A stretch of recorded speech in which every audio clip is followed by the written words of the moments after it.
Welcome to the 1990 Erie Auto Racing News Season Review videotape. Hi, I'm Len Sammons, the editor and publisher of the magazine, and we've got some great footage to show you from racetracks throughout the Northeast, and we'll finalize it with those big season review races. So sit back, enjoy, and we'll take you right to the best seat in the house. Hi, I'm Bob Corpenning, columnist of the Erie Auto Racing News, as we bring you the season opener at Williams Grove Speedway. Doug Zucco finds turn 2.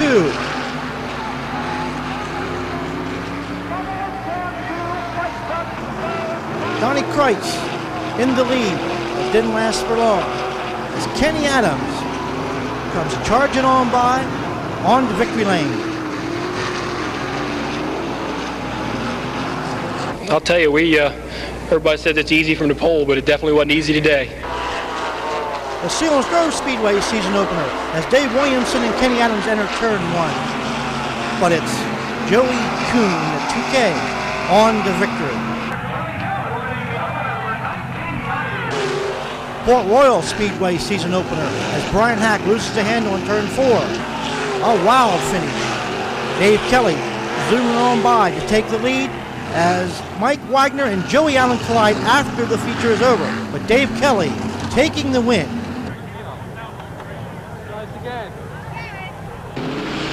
The Hagerstown Speedway Spring Fest Late Model Show. Plenty of action, plenty of banging offenders. Nathan Doborow spins number 24.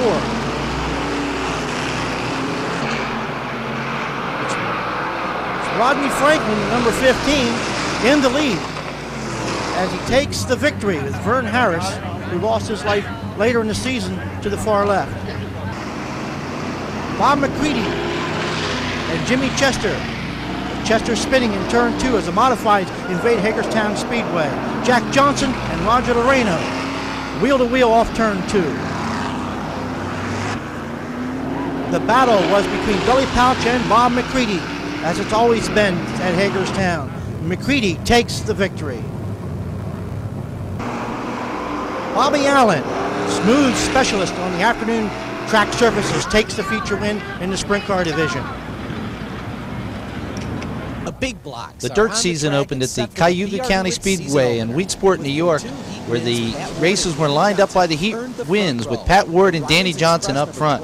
Danny Johnson, his new ride, the Ryan Express, jumped out to the early lead, with Pat Ward putting everything he had into his home deal. It was Steve Payne in a brand new, well-sponsored effort that had a good run going until he broke down into the race. And then a major crash in the event when Chuck Aculis and a bunch of cars tangled in the corner with John Ventura, Mike Colston, Jack Johnson, and a bunch of others involved.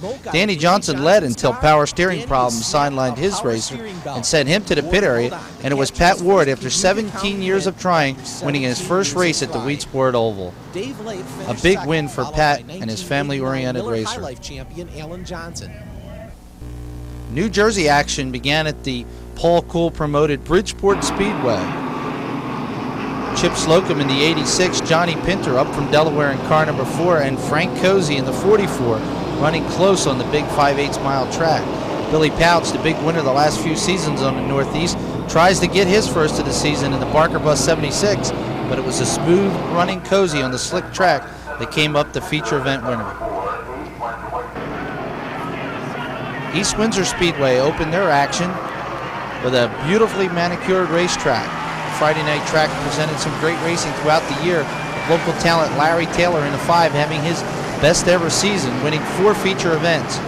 The season basically ran down to a battle between these two for the feature events many times. Billy Pouch in the Barker Bus and Larry Taylor in the 5X.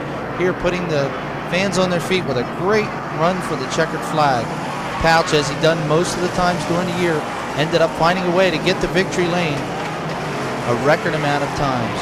Here he takes the outside of Taylor to go on for the feature event win.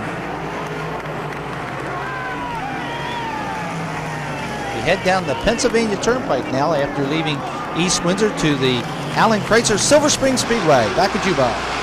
Super sportsman racing, fantastic as it always is. As Billy Albright and Randy Hake get together with Albright flipping over. It was a great year at Silver Spring Speedway, and here we see Larry Jackson, the Stroh's Tour champion, racing with Dave Courtier, with Jackson taking the win. Nice job. Starting up front helped you a little bit. You had to chase Cordier down. He was working pretty well up top. You had to get by him on the bottom. Yeah, they really have this car set up good. I can run it about anywhere in the track. This is Silver Spring Speedway for 1990. Lynn Richter. How about a nice round of applause? Fantastic limited late model racing at Silver Spring Speedway with Jeff Leapart and the 1990 track champion Carl Billet on his way to another victory. Here as we see Jim Shuttlesworth racing, trying to hold off Carl Billet. But Billet was too tough as he went on to score the opening season win as he does a little action behind the checkered flag. April 14th brought the season opener at Paul Cool's Flemington Speedway. Little did anyone know this would be the last year on dirt, and Donnie Tanner gets his name in the record books with a feature event win in the very tough sportsman class at Flemington. A big family of the Jake Tanner Racing team there congratulated him. Now we move to the modified feature. It's Bob Fisher's 713, the 704 Fritz Upright, and many others trying to hold off the screaming Billy Pouch in the 76. As you can see, the dust problems that developed during the early season races continued during the entire season, making the track later decide to pave the racetrack. But Pouch and his patented moves throughout traffic was too tough all season long, winning a record amount of races and being able to pass on both the inside and the outside. They're getting by Bob Fisher with a good inside move and going on to the feature event win. Paul Cool and Joe Hall there congratulating. We move to Easter Sunday at the Penn National Speedway, an annual event. Doug Hoffman in the 60 over, a big winner at the track in the past, made a special visit for the event.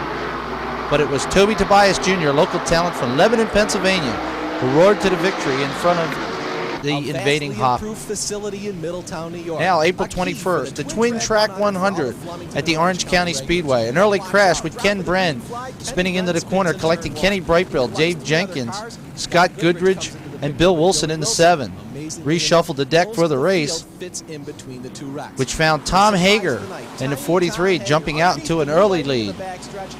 Big Tom had his own car running very well in this evening, as did Rick Urick, a good runner at the Middletown Speedway, and Jeff Hetzler in the 74. When you talk Orange County, you talk Brett Hearn in car number 6. Here he works slow underneath Hager to get the lead and go on to the big victory, his 100th on dirt. Doug Hoffman in the 125 continued to race despite his damaged car, and it meant the difference as he won the Twin Track Championship this season. Rich Urick in the 10 had lesser luck dropping out, as did Hager, but it was Hearn, the Middletown champion this season, who would come on with the feature event win. The URC Sprints open their season at the Bridgeport Speedway as Jerry Dinnan gets some damage done to his car, and Fred Sabatino says, "Where do I go?" As the sprint cars venture around the big 5/8 mile oval, and a few rookies had their problems, including this one, and another rookie joins him. It's a tough day, but a way to learn the sprint car racing wars. Here we have Glenn Clark and Jimmy Baker wheel to wheel, and neither one give too much as they get off the post in their open wheel sprint cars. Gary Golub in the Fenimore 28F had a good day here as he ventures right on by the competition to take the season opener. And here he is joined with Miss URC, and it ain't the first time as Golub won several more through the season. And who says street stock racing doesn't provide action? A big pile-up, because these guys know that there's a jam up ahead, and I don't think they did. Nick McNair was the street stock champion at Bridgeport for 1990. The Stafford Motor Speedway annually presents the Spring Sizzler, a short track event that has all the best talent in the Winston Modified Tour on hand for a short distance event with a big pay. Here, Mike McLaughlin in the Coors Extra Gold number 12 brings him down with George Kent in the 21. Mike Stefanik in a whole full field of colorful asphalt modifieds. This was a great event that went right down to the finish, but unfortunately was marred by the tragic death of Tony Jankowiak, who hit the wall hard in the Bill Potts number 99 and unfortunately lost his life in the tragic incident. The race goes on. Here, some close action with Mike Ionisco in the 36 and Tony Hirschman in the 1 tangling, knocking Hirschman from the event with a damaged front end. Stefanik in the 15 had a good race going the entire distance. Here with Charlie Rudolph in the 72 and the 4 of Satch Worley.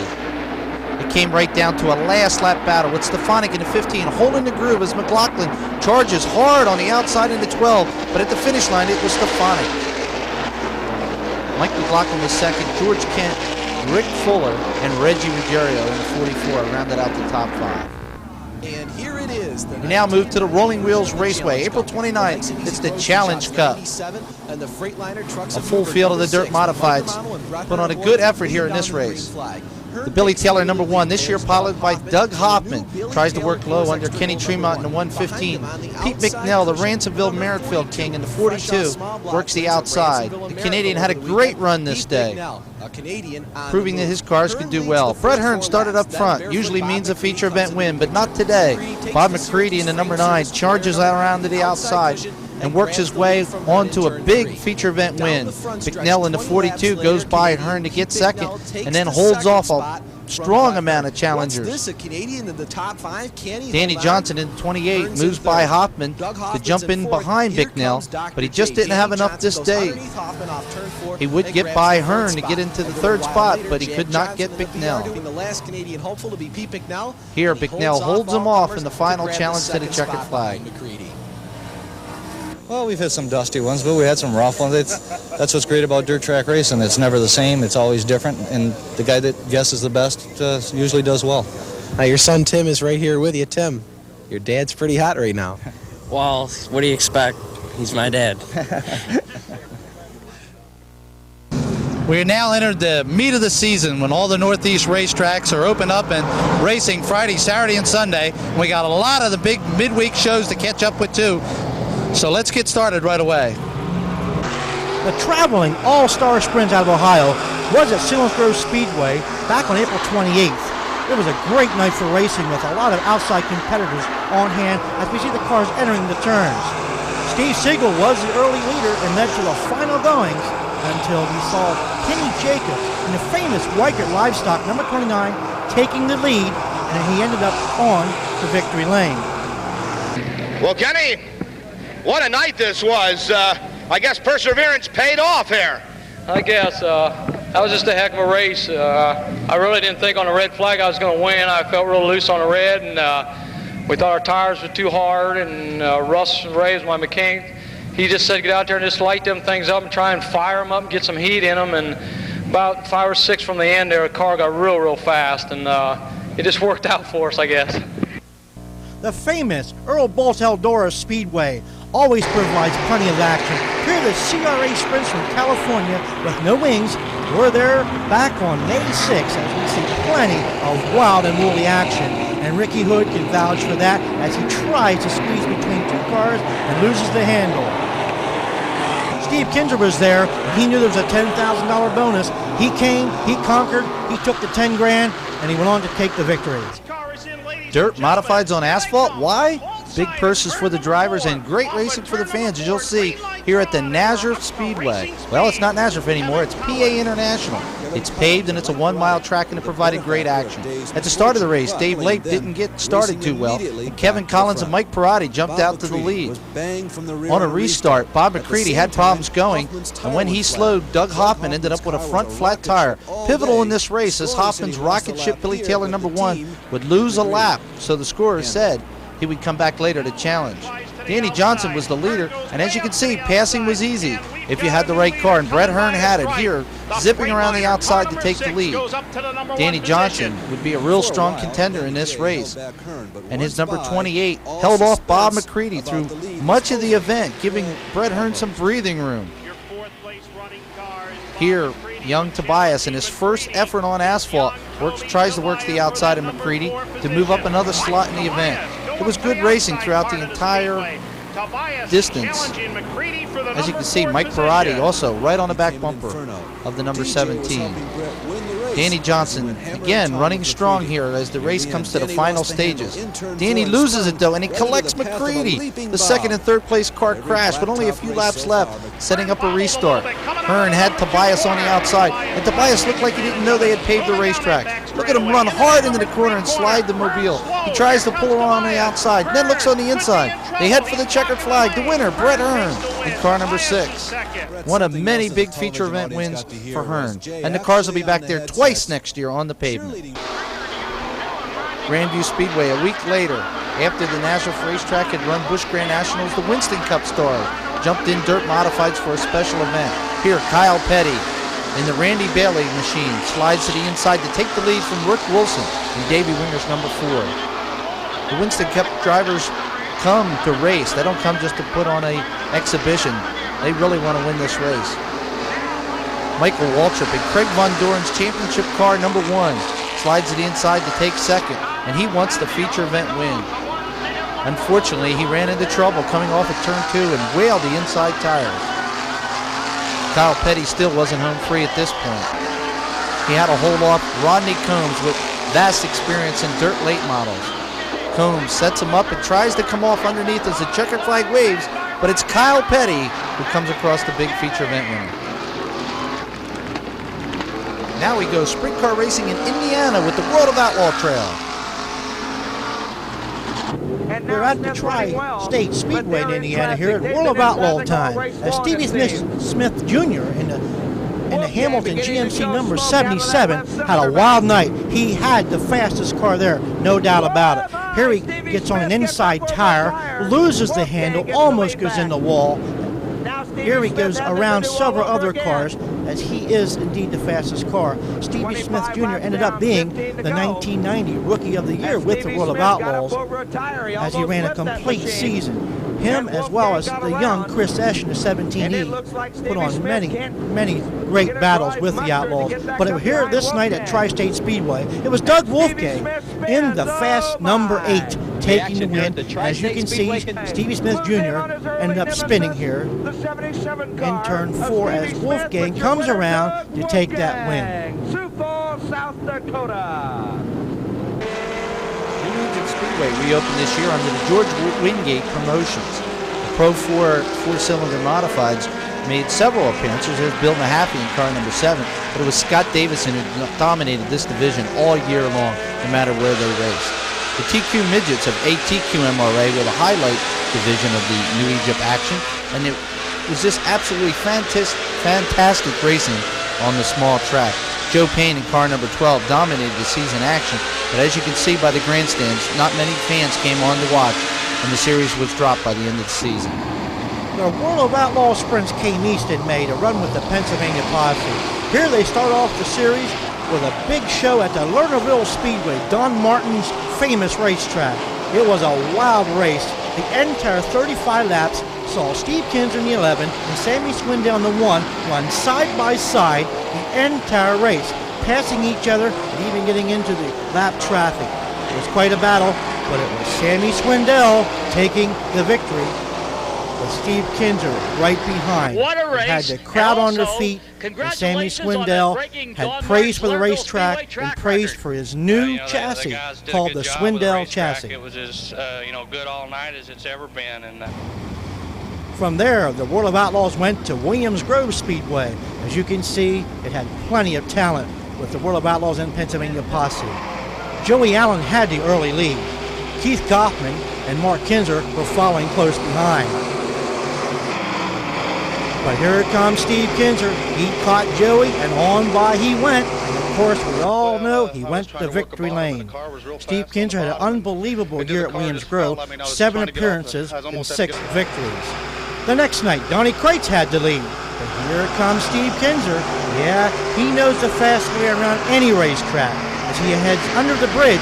But here in turn 2, Bobby Weaver in the Zemco number 1 had other plans for this night, but he ended up outside turn number 2. He was uninjured in this fierce crash. Steve Kinser and Doug Wolfgang, yeah, 2 of the most fierce guys. Here's Steve Kinser in that lead, and around turn 2, up the backstretch, ahead of Sammy Swindell and Doug Wolfgang. As the Outlaws continue their terror, here Steve Kinser collides with Paul Latier, as Paul Latier takes an awful hard hit to the fence. He was knocked out for several minutes, but he was uninjured. Steve Kinser, the big winner at Williams Grove Speedway. From there, the World of Outlaws went to the Hagerstown Speedway in the state of Maryland, as Chris Esch here flips into a cement barrel, and the frame on his car was actually cracked in 2. Here Frankie Kerr takes a hard flip. which left him with a broken shoulder in this crash right here. There's Steve Kinser and Sammy Swindell. Yeah, they're back at it, but Steve Kinser took the victory. We move to the Flemington Speedway. That's the Ray Bateman Restored #1. Ray unfortunately died over the wintertime from an aneurysm after having a great season planned ahead. They kept the car and they brought it onto the track when the Mid-Atlantic 100 Series opened up at Flemington on May 28th. A daytime show doesn't usually produce good racing on a dirt track, but that was not the case here at Flemington. Chip Slocum, who ran for the point championship and was in contention all season long in the number 86 Tabloid Graphics car, ran a terrific race and led through the entire distance. But at the end, Doug Hoffman makes a last lap bid. Coming out of fourth turn, they come down the home straightaway side by side with Hoffman in the 125 Leon Compton car, just nosing out Slocum for the feature event win. A great event. We move to the Airport Speedway. And here at the Airport Speedway, we see Pam Kinsey, the lady driver, ahead of John Citrella in great micro sprint action here at the great Airport Speedway in Wilmington, Delaware. As always, Airport Speedway puts on great racing as this club unites every Saturday night. Here we also find some drivers like Doug Labonte waving to Pam saying, "Way to go, Pam," and Pam says, "Oh, I love it all." Lebanon Valley Speedway up in New York. The World of Outlaws said, "Let's go to New York." Here we have Doug Wolfgang and Stevie Smith Jr. flying around the high banks of Howie Commander's Lebanon Valley Speedway. Bobby Davis Jr. ran the car 55, and you can see he had quite a bad night. Steve Kinser, yeah, him again. He's back racing here, running for the lead, in and out between traffic on the high banks. But it was not to be his night or Randy Wolf's night, as Randy Wolf blew a motor in the Leon Wintermeyer number 5W. Doug Wolfgang, he likes the high banks. He ventures around several cars on the outside, alongside Paul Latier with Donnie Kreitz right behind them. As they enter the turn. Here, I told you, Steve Kinser was not to be his night as his car broke. The Outlaws continued here at the high banks. Donnie Kreitz going down through the straightaway with Sammy Swindell right behind him. But here comes the feature winner, Doug Wolfgang. Monday night, the modified action. The modifieds don't necessarily take a sideline to anyone, but at the World of Outlaws show at Lebanon Valley, they do. They came on strong this night to produce a great racing event. The start was a little tricky, and Jack Johnson, a feature event winner the week before, ended up in a crash. Mark Fleury, looking for his first feature event win of the year. The Wild Thing, the number 52, had a great race going. Fleury here takes the early lead with Lebanon Valley regular Dick Larkin in 99, right behind an invader, Brett Hearn, who always runs great on the banks moving in. Fleury tries to hold on. The challenges of Hearn. The last lap, they head down to the checkered flag. The winner, a dead heat. Hey, we ran a heck of a last lap, and it was, it was a good race. I mean, he did what he had to do. He closed the door on me going into 3, and we gathered it all back up again. We raced to the finish, so I think everybody ought to be happy with the show. No, I absolutely. I know I did, and at least 2, 3, 4 feet, but I never seemed to get a call in any of these dead heats, as anybody that watched the Syracuse race last year knows. We venture to Stan Lasky's Jennerstown Speedway in Pennsylvania as we see Miss Motorsports, Billy Steiner, getting quite a greeting here on her night at the Speedway. Terrific NASCAR late model racing here as they battle through the asphalt turns on the fast oval at Jennerstown. Glenn Galt, Barry Otte, and Steve Pellies. Steve Pellies ended up being the Northeast National Winston Series champion. Here we head to McKean County Speedway, Empire Sprint Car Racing in the John Zettner Memorial Race. Mal Lane chases Adrian Flath, but Flath holds off Mal through lap traffic off the turns, lap after lap. As Adrian comes around turns 3 and 4, as the checkered flag waves above him with Mal Lane second. Up in the Pocono region, the Macatec Speedway brought the Big Block Modifieds for a first ever visit on June 13th. The Big Block Modifieds on the small track produced some wheel banging action all night long, and it was upstate Waterloo, New York resident Bob McCready who seemed to have the race in control until he spun out while in the lead. A rare mistake by McCready. McCready's problems turned into a perfect evening for Butch Tittle, from Slatington, Pennsylvania, in the Z car, who ran off with the first ever win there. The URC sprints were at Selinsgrove Speedway on June 16. The 126, the Keystone Racing Sprinter number 126, was driven by Donnie Kreitz Jr., who took the win, ended up in victory lane, but was disqualified for jumping. And the win went to Jimmy Baker. Here, rookie Tom Baer flips in turn number 3. He was uninjured. Now we move to the Williams Grove Speedway for the Skull Super Dirt Series. The sprint cars are usually the headliner at Williams Grove, but the annual trip, the Friesens, bring the modifieds down, and it's a great race. Here, Jimmy Chester spins his automobile into the corner. Billy Pouch in the Barker Bus number 76 dominated both this event and the next night event at the Grandview Speedway at this series in 1989, but it wasn't to be for Pouch in this season in the new decade as he slaps the wall with the Barker Bus car, as many cars slide by, including sprint car regular Paul Atier in the active car number 2. He didn't finish either race. Tom Hager in the 43 and Roger Loreno slip up a groove, and Danny Johnson slides by in the car number 28. Danny didn't have a good run at Williams Grove in its first effort, but the talented driver doesn't take long to find a new groove. Hager and Loreno tangle, and Doug Hoffman just slides by, avoiding danger. Frank Cozy in the 44, a good run in this event. He slips high and then tries to duck low to get by Loreno. Good action through the entire field in this Williams Grove event. Billy Pouch led a group of drivers that didn't have a good night. Pouch heads to the pits early. Then Tobias Jr. in the 17 at Kenyon gets tangled up in another car, and Roger Loreno takes a vicious flip in the corner. Roger was not injured in this crash, but his car was badly damaged. Then up front, it was Bob McCready in the 9 and Jack Johnson in the 12A that ran for the lead and a big prestigious win. This night it was Bob McCready who would run across the winner. Jack had to settle for second. Third spot went to Doug Hoffman in this race, and fourth to Jeff Trombley after Frank Cozy broke an axle on the final lap while in fourth position and had to just roll across way down the line. A disappointing night for Cozy. The action exchanged from the big spacious Williams Grove to the tight 1/3 mile Grandview Speedway. Here the field lines up for the start of the race as the crowd gets excitingly into the event. Frank Cozy in the 44 and Danny Heber in the 11 bring the field down for the green flag. Action all the way through the race here as the cars dice for positions.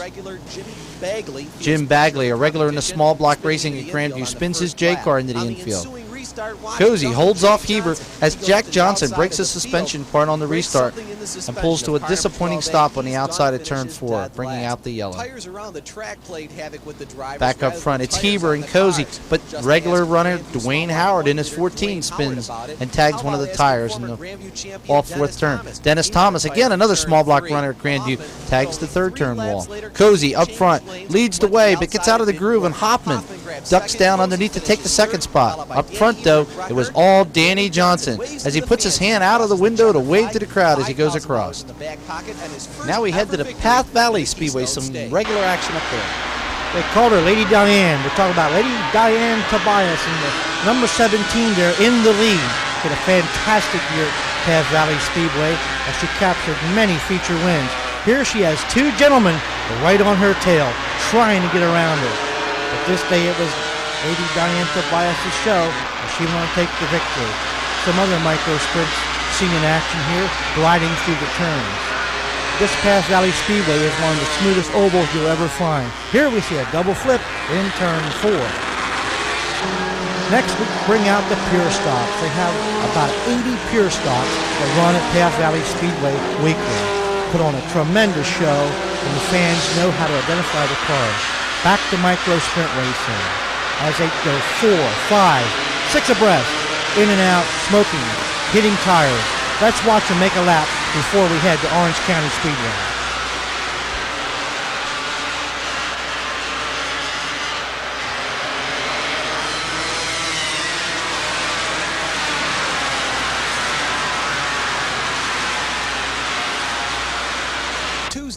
It's Skull Super Dirt Series time at the Orange County Speedway, and it's a host of regular drivers against one outsider. Frank Cozy. But Cozy knows his way around Orange County. He won the 1989 Eastern States 200 at the track, and he was back for the Skull Series. Here, a tangle off the corner. Kenny Tremont, invader from Lebanon Valley, gets messed up with a couple other cars. Cozy looking for the lead against tough regular Chuck McKee in the 702. There's Billy Decker in the 91 and track regular Sammy Rogers in the 1. Up on the home straightaway, Fonda regular Mike Romano gets headed the wrong direction, and damage in the front end would put him out for the evening. Cozy here, still trying to get that lead, and now finds a way past the tough running McKee in the 702. But this race is not far from over, because when you talk Orange County, you talk the Freightliner number 6 of Brent Hearn. He won the track championship in both the modified and small block division during the season, and he wasn't wanting to be denied this night either, with all the regulars and outsiders on hand. There's Alan Johnson trying to work through the pack with Hearn, who had to come from deep in the field to get to the front. But Cozy here, still trying to work traffic with 1 lap left to go. As you can see, Hearn is right there trying to find the way by, but it wasn't this night, as Cozy would go on for the big feature event win. And lap cars kind of, were pretty hectic at the end, so I had to kind of wiggle my way through them, and that kept him right on me. You're better to be second almost in that position than to be leading, because then he can counter your moves. Cozy picked up his first Super Dirt Series win. Flemington Speedway and their Skull Super Dirt race. The king of Flemington, of course, is Billy Pouch in the Barker Bus number 76. He would go on for his record 8th track championship, 6th in a row. But this night, the doctor was in town. Danny Johnson in the 28, and boy, did they put on a show. Danny held the lead, and Pouch tried everything he could. Here, getting the lead, but it wasn't going to stay, because Dr. J was back in town, and look at him go. The fans were on their feet all night long as the two raced back and forth. Danny here getting the lead back. Flemington fans aren't used to that. But Pouch, he knows his way around Flemington, and here he looks for another way by. Danny continues to hold him off. The Skull Super Dirt race is a long-distance event, 90 laps, and you have to be there at the end. And unfortunately for Danny Johnson, it wasn't going to be this night. Pouch got the lead at traffic, and then Danny broke a radiator and went up in smoke. His great effort ended in the pit area early. Here he limps back to the pit area. Pouch dominated the event to represent the track at Syracuse, but there was some great action in the back. Paul Latier here working heavy traffic, just about gets tangled up, and Chip Slocum and Kenny Brightbill in the Romeo 44 try to get by. Latier, a sprint car driver for many years, made Flemington his home on Saturday night, and he ran a great race this evening to finish second. I had planned on saving this car Billy for Pouch. Syracuse because it worked real well there, but to hell with tomorrow. Hooray for today. We want to win now, and hopefully at the end of the year we'll go up there and give them a run at Syracuse. Nestled in the mountains of Pocono in Pennsylvania is the Evergreen Speedway. Here the ARDC midgets run in the Marston Memorial. In the lead here is Ronnie Dunstan, with Phil DeMario right on his tail, as ARDC midgets venture around the asphalt oval of Evergreen Speedway. DeMario took the lead and took the victory, and later had a great time in victory lane. We're trying to figure out whether he enjoyed holding the checkered flag or being with Miss Evergreen. The ARDC midgets then moved to Williams Grove Speedway on the dirt, as Johnny Heidenreich in 5 and Billy Hughes in 2 race side by side. Here, Ron Stone takes a flip in turn number 2. Again, action on the dirt with ARDC midget racing with Billy Hughes, who ended up being the 1990 ARDC champion. But he watches as Johnny Heidenreich goes by and takes the lead and heads to victory lane as he gets interviewed in victory lane. We now move to the East Windsor Speedway, their longest distance race of the year, just 50 laps, the Firecracker 50 on June 29th. Billy Pouch was the kingpin all year long. But then late in the season, Doug Hoffman made the venture from the Big Diamond Raceway to become a regular at the East Windsor Speedway. Here he threads the pack in the 50-lapper, trying to work his way to the front. Hoffman, a regular all year long, and that Skull Super Dirt Series, is used to these big long-distance races. And here he tries to make good, passing Darrell Carmen, a multi-time champion at the East Windsor Speedway, Mark Quirker in the 00. But it wasn't to be for Hoffman this night, as Billy Pouch roared the Barker Bus car home, avoiding a massive blown engine on the last lap to find that checkered flag. and the ultimate big dollars that went along with it. There, Pouch maneuvering his way through 3 and 4 and heading for the goal.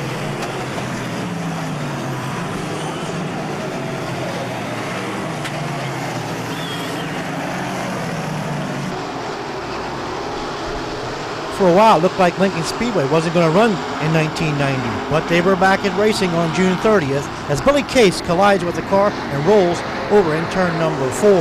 Danny Dietrich in the Cooper Motors Ford-powered Sprinter took the lead and held off Kenny Adams to take the victory. The new promoters joined him in victory lane. Gary Gregory on the left and Weldon Sterner on the right. Well, everybody's Lebanon Valley Speedway, Howie Commander's great racetrack in New York State, brings not only the Skull Super Dirt Series, but Winston Cup star Ken Schrader in Dick Larkin's Budweiser, number 99 for this event. Brett Hearn, who was always a good runner at Lebanon Valley in his rare visits, is up front early with a good starting position as Doug Hoffman, who had to start deep in 16th spot, tries to work his way to the front. Here, Richie Smith in the triple nickel and John St-Germain in car number 24 tangle on the home straightaway, knocking them from the event. Randy Galinsky in car exit slid by. Schrader had a good run going, was up to 6, but unfortunately mechanical problems sent him to the pits early. Schrader, always a good runner, showing his background of dirt. Meanwhile, Hoffman continues to try and work to the front, here with a stubborn, unretired John Flack in car number 10, banging and slamming as they go through turns 1 and 2 and down the back straightaway. Hoffman making the advantage. It was a good run for Hoffman. From 16th to 2nd, that's right, 2nd. Brett Hearn, with his good starting position and his knowledge of the track, cruised to the big feature event win. Hoffman was 2nd, but that's the best as he could do. The prelims were uneventful. We moved to Syracuse for their July 3rd race under the lights on the mile. Here, Brett Hearn, again with a good starting position. He picked the pole, but his modified would not start. And in dirt rules, that puts you at the back of the field if you need help. So while this time, Hoffman had the good starting position, he was up front. And Hearn had to fight his way through the traffic and use up his tires. Here, working way around the track. Larkin in his 99 if he looked in the mirror, he would have been scared to death.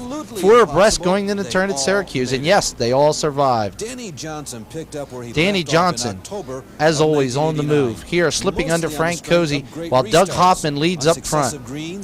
And Hearn still looking to maneuver his way up through the race. And Matt Quinn will have a great race. Matt Quinn in the 44. He slides around the outside, and a good run for him. While Hoffman was up front, Hearn and the boys continued to work their way back through the front. And now traffic was in the eyes of Hoffman, and Hearn here could possibly have cost him the race. It took him many laps to get by a stubborn Billy Decker in the 91 and possibly use up that needed rubber that he would need in the stretch drive. As the race came down to the end, it was Hoffman with a safe lead, Cozy 2nd, and Hearn 3rd. Yes, 3rd from last, but that was the best he was going to do on this day, as it was Doug Hoffman's first ever win on the big mile in modified competition.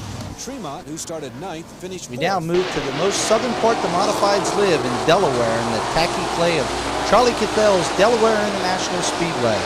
In 1990, the story was Ricky Elliott, the D&D dismantling number 19D. The old Sonique machine was hot all year long and took championships at both Delaware International and Georgetown. And this evening, Richie Pratt in the Fenimore 28 gave Elliott all he could win, all he could run for in this great race, but it was Elliott in victory lane with Miss Motorsports' Billy Joe Steiner. Late models are also part of the weekly attraction in Delaware, and this season belonged to David Hill in the red number 75. Hill won the most late model features in the Northeast with his great running electric number red 75. On this evening, though, Jeff Turpin in the USA number 1 wanted that visit with Billy Joe Steiner in victory lane and held off the fast-running Hill. Here's Turpin with the big upset win. Street Modifieds are also on the weekly card down in Delaware. When you talk street modifieds, it's Kenny Pettyjohn, a second-generation driver whose dad is a big late model runner. He takes a good majority of the races and was the winner on this evening as well. This race can be described by back to the Skull Super Dirt Series we go with an asphalt event at the Scenair Speedway. before the fans could get settled in their seats, a large pileup in the first turn would have major impact on the event. Here's a replay. You can see the tangle, and Brett Hearn slammed hard into the outside wall, knocking the Freightliner 6 out of contention. Hearn wasn't out of the race, though. Good friend and longtime sponsor Mark Kenyon pulled his car off the grid to the pit area and let Hearn jump into the automobile to gain the points. Well, I saw Brett on the hook. Here, the exchange is I saw made. him wrecked, and I thought he was going to drive away, so I rated the crew, and I said, what do you want to do? You want to put Brett in the car, or what do you want to do? And they said, if the pace car stays out, bring it in. And so, it was my call to make. Brett makes his living doing this. I'm a part-timer. He's my best friend, so I got to do it. I'm a little disappointed the car was fast. Once green. Back on the action, it's Bob McCready in the number 9. McCready has run well in all of the dirt races on asphalt, but has been unable to find that needed checkered flag. It would change its scenario as he would run off with the win.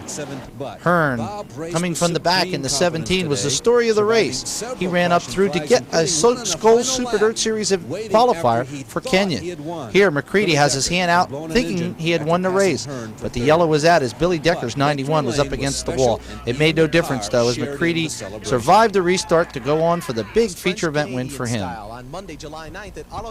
The action stays in Canada with the Skoal Super Dirt Series at the Granby Speedway, a tight half-mile speedway with walls on both the inside and out. Here, problem is Jack Cottrell has problems getting going with his 8. Doug Hoffman, the current point leader on the series, makes his moves through traffic in the Billy Taylor number 1. Hoffman was really flying on this evening. Here, making the move past Dave Lapes, number 22, to get the lead. Rick Urich, a regular on the tour, as well as McCready in the 9, try to get to the front. It wasn't easy for both on this evening, and both had lesser finishes than they had wished. Billy Decker in the 91 spins, collecting Sammy Rogers in car number 1 in the turn. Canadian Luke Plant has his problems with the car number 1. He's out of the event. And Brett Hearn picks up some points with a thrilling outside move on Hoffman to get the feature event win. His 3rd on the Skoal Super Dirt Series. We move to the Drummond Speedway where the series picks up again.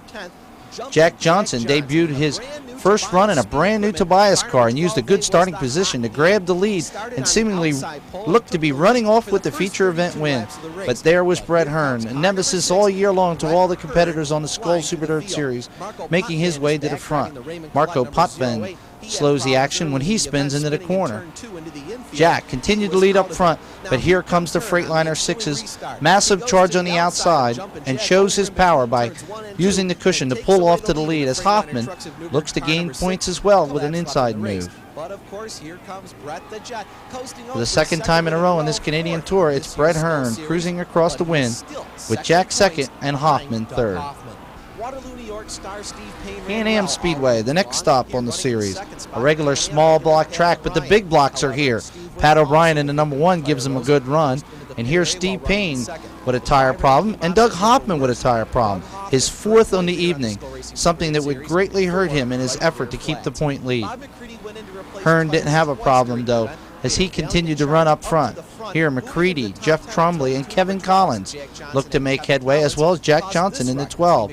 McCready's problem develops and collects not only himself, but Danny Johnson and another car as they slide off the back. It was Doug Carlisle. Hearn survives this little bit of a contact to work the inside of Trombley on this close contact action. But it was a big upset this evening as track regular Pat O'Brien would drive car number 1 to victory over Hearn and get himself that prestigious Syracuse win. There's only one sprint car track racing in central Pennsylvania on Sunday night. It is Susquehanna Speedway. And you can see it's got its unusual style of red clay, promoted and owned by Alan and Sherry Kreitzer. Here we see Greg Plank in warm-ups, flipping in turn 4. To start off this night of racing action, which you will see will get more hairy as it goes on. Even Bert Shoup flips out over turn 1 in car number 81. Neither one of these drivers were injured, by the way. Under the lights of Susquehanna later on that evening, we see Dave Kelly, we see Kevin Fry, we see all kinds of good racing sprint car stars on hand as Mimi DeSantis goes on to victory. The track was up on the cushion. That was a fast lane. I don't mess up. I should win the race. Billy Pouch flips his sprint car. It was his first sprint car flip ever. Also going around the racetrack, we see Rick Eckert, a graduate from the late model division, who also finds some of the fence in turn 2. Susquehanna Speedway with its high banking. Steve Stambaugh on the inside, Dan Dietrich on the outside. And coming around one more time, we see the Ford-powered car of Dan Dietrich on the outside of Fred Raymer, who was the track champion, Susquehanna. Danny Dietrich took the feature win. We got action now at the Path Valley Speedway on July 18th, a Wednesday night. The super sprint cars were there. And around they went on the small, tight oval. Wheel, and a lot of banging took place, as you can see here. Bobby Fletcher, the 66A, makes a lap around under the checkered flag, but ahead of him, the winner was Johnny Mackerson Jr. This week's Skull Racing Super Dirt Switch to the Canandaigua Speedway now for Super Dirt Series action. Bob McCready picked up the event by starting on the pole and led all 90 laps. But this event had many actions and had major consequences as the season went along. Here you see some real good action with the race getting slowed right off the bat with Doug Matheson having a problem coming slowing on the track. Danny Johnson wasn't in the Ryan Express 28 that he had been running all year, but he brought out his old 27 equipment. Here dicing with a rear of the starting field start with Jack Johnson in the new Tobias 12A. Both of the drivers trying to make it up to the front of the pack to catch up to McCready. With the advantage of starting up front, McCready was able to coast to the victory, here staying out of harm's way. Frank Cozy, a good runner on the series all year long, tries to keep the Wake Construction car as close as he can, but heavy lap traffic kept him in his distance and kept him up in the runner-up position. Doug Hoppman, all year a contender for the Skull Super Dirt Series, had his problems and broke down coming off of turn 2 with a flat tire. Unfortunately for Hoppman, he wasn't able to get back to the pits and stopped on the racetrack, setting off a wild accident. Keep your eyes on the number 1 car as he gets rammed by Mike Romano, and then Danny Johnson runs into Romano's car hard. It's still not over yet as point leader Brett Hearn, trying to avoid the tires, and the other car slams into Hoppman and stops on the outside, knocking all 4 competitors out of the race. From there on, McCready had little trouble cruising to the victory, his 3rd of the season on the Skull Super Dirt Series. While Steve Payne will represent Canandaigua Speedway at Syracuse in October. While tracks such as Canandaigua run the modifieds on a regular basis, the Harrington Fairgrounds in Delaware runs the races just during their annual fair. It's a sandy track often used for horses, and it makes a much different event for the drivers. You can see the dust kicking up on the beginning lap of the feature. Fair races are a big part of the Delaware action, and the drivers take a lot of concern in doing well. One driver that's always done well over the years has been Harold Bunting. Harold has since retired, but his son, H.J. Jr., was in this event and rode off with the victory in car number 91, holding off the Ricky Elliott charge. Elliott had started deep in the field. There's H.J. being congratulated by his fans and crew.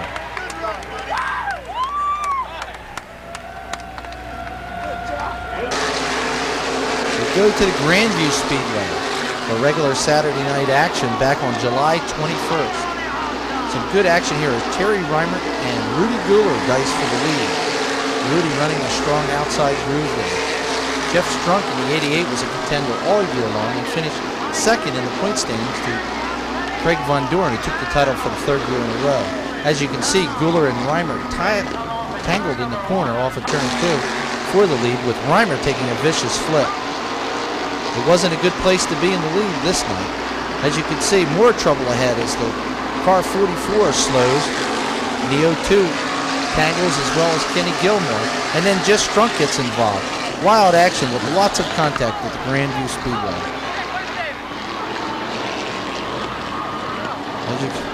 The end result being a major turn 3 pileup. And here's Kenny Gilmore going on for a big feature event win for the 2nd generation driver. Each Saturday night through the summer, the late models share the building with the Sportsman Modifieds at the Grandview Speedway. John Kellner has been the major dominant factor in this division the last few years, but this year he was knocked off the top spot by Dean Stout, number 77. Here the 6-cylinder late models Dice off the corner. A very strong division with some great racing action. Often on Sunday nights at the Grandview Speedway, the URC Sprints and the Midgets have action. On July 22nd, it was a big event for Wayne Rice, who won his second career URC win with a thrilling run in the Kerr number 62. Here taking some wild action and a big victory lane smile for Kerr. The Kerr team and driver Wayne Rice. Green flags weren't the We problem. move to the Fonda Speedway for their Skull Super Dirt Wheat race. The problem was a familiar Kevin Collins in car number 12 battles with Jack Cottrell in the 8 in the early going of the race. Collins had not won a race on the dirt trail in 5 years and was looking to end that. Jack Johnson in the 12A had always been a big winner at the Fonda Speedway, but no longer a regular. He hadn't forgot the way around, though, and had a good run, as did veteran Lou Lazaro in car number 4. Action on the back straightaway as things get tight. Jeff Trumbly and Brett Hearn tangled with Danny Johnson and many more behind. Leader Collins got in problems with Johnny Strupp in the 3 when he tried to lap him, and regular Mitch Gibbs tried to slip by for the lead. More action as Fonda regular and champion Mike Romano loses it on the back straightaway after a tangle with another car. This put Alan Johnson heading the wrong way with Sammy Rogers and several others. Doug Hoppin's problem with tires continued on the series as a flat tire sidelined him. Brett Hearn, another point contender, also had his problems in the pits and was out for the night. Collins up front and cruised to the big feature event win with a brand new Troyer car, while Gibbs had an excellent run to finish second. Romano rebounded from his problems to get 5th, a good run for the regular, while Lebanon Valley regular Kenny Tremont and Jack Johnson were 3rd and 4th in the event. And here's Collins coming across for that big feature event win. His first win in nearly 5 years on the dirt circuit. Action now at the Riverside Park Speedway for their July 25th Modified Tour event. The track, located in the middle of a big amusement park, draws a big crowd of spectators each Saturday night, and he really came out for this Modified Tour event. Here, Richie Gallup in the 0 leads Mike Stefanik, while a big tangle in the back straightaway sidelines many, including George Brunholzl in the 28. And Tom Bowles, I believe, in the 76, up against the wall with severe body damage. Action up front with Stefanik, Reggie Ruggiero, Mike McLaughlin, but right behind, it's Gallup, having his problems with Mike Stefanik, who spins into the infield. The yellow is out, reshuffling the deck. And as they got going again, it was Stefanik up front, with Rick Fuller this time, Reggie Ruggiero, and Mike McLaughlin, all major factors in this event. Ruggiero working the inside, but up front, it was McLaughlin and Stefanik in a short track war, tangling once as they go for the lead. And coming back and tangling again, exchanging paint all the way around the racetrack. Unfortunately for McLaughlin, he loses and spins, bringing out the yellow. This reset the field, but quick thinking of McLaughlin keeping him in the lead lap as he spins to rejoin the race. Up front, Stefanik had his hands full again. This time it's with Reggie Ruggiero. Reggie, the big kingpin at the racetrack, works the inside, takes the lead, but here in the final stages, McLaughlin closes in. But as the checker waves, it's Ruggiero, Stefanik, McLaughlin, George Kent, and Tom Baldwin. Fourth was George Kent, and 5th was Tom Baldwin. We stay in New England to move to the Thompson, Connecticut Speedway with the dirt modifieds, though, on the asphalt. And here, major problems as Jack Cottrell gets spun around on the start of the feature, triggering a major incident. The guy in front of me turned a little bit, so I backed off, and I don't know who was behind me, tapped me just enough, turned me right around. The accident took out Bob McCready and also Doug Hoffman. On the restart, things weren't much better, but here, Billy Decker does a great job in saving it, and the race is able to continue without any major wrecks. The only incident here, Paul Latier with a flat tire, losing a good 4th starting position, now needing to head back to the pit area. But finally, we had a race on the restart, it was Richie Smith who jumped to the lead, but by 15 laps in, Billy Decker in the 91 was back out front. Decker, running real good in the Wheels car, looked like he might be on the victory. But way in the back of the pack, Reggie Ruggiero, driving the slack number 3 that he had gone over, was on the move. Here, working the outside of Danny Johnson, trying to advance to the front. Mike Perotti, a good runner on the asphalt, involved in the action as well. By lap number 40, it was Ruggiero in car 3 who snuck by Decker for the lead and then went cruising with a big feature event win, lapping all but the top 5 cars. Hearns Freightliner was 4th and Latier 5th. It was Ruggiero's first dirt win. Now the Dirt Modified's back on dirt at the Cayuga County Speedway in Weedsport, New York for their Super Dirt race.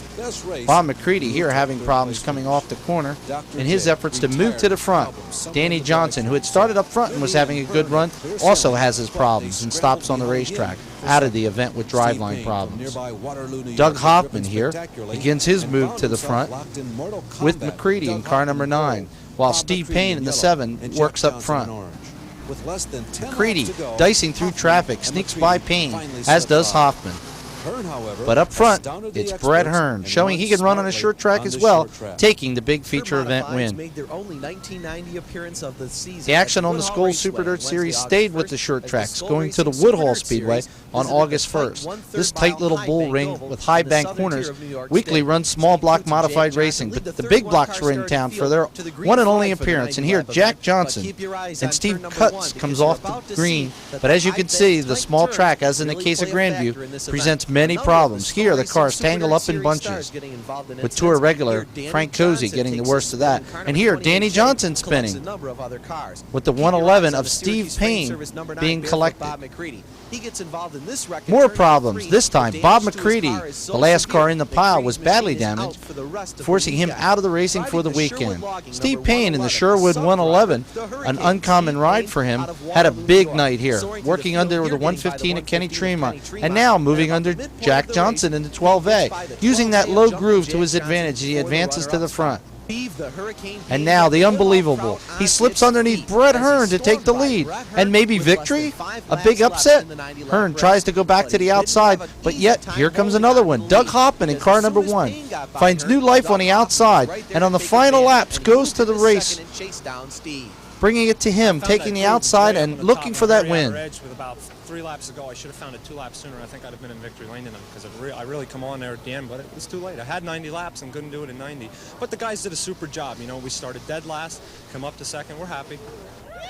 The win was a major one for Steve Payne, his first on the Skoal Super Dirt Series, and a very important one for his car owners, whose wife Shirley Sherwood had had her leg amputated earlier in the day. Shirley Sherwood, on the right, was released from the hospital that day after having her leg amputated just to watch Steve Payne race at Woodhall. She was readmitted that night.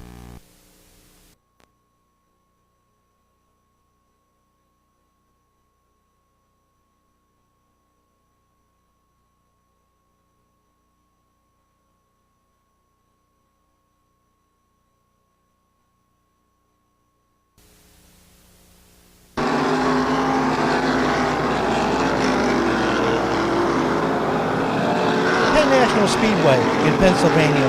There's 2 racetracks, one for horses and one for sportsman modified racing, which you see here that run every Sunday night on the flat track at Penn National Speedway. Getting around the turns can be a problem sometimes for some guys, as Kenny Hatton spins his number 83. These cars get together and make contact. That's Brian Gagliardo in the 41B.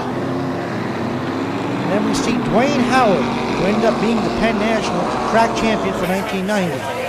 Then we switch to Flemington Fair Speedway, where Mr. Motorsports Billy Steiner meets the fans and signs autographs on the 75th anniversary show. Promoter Paul Poole gets a nice present in Victory Lane.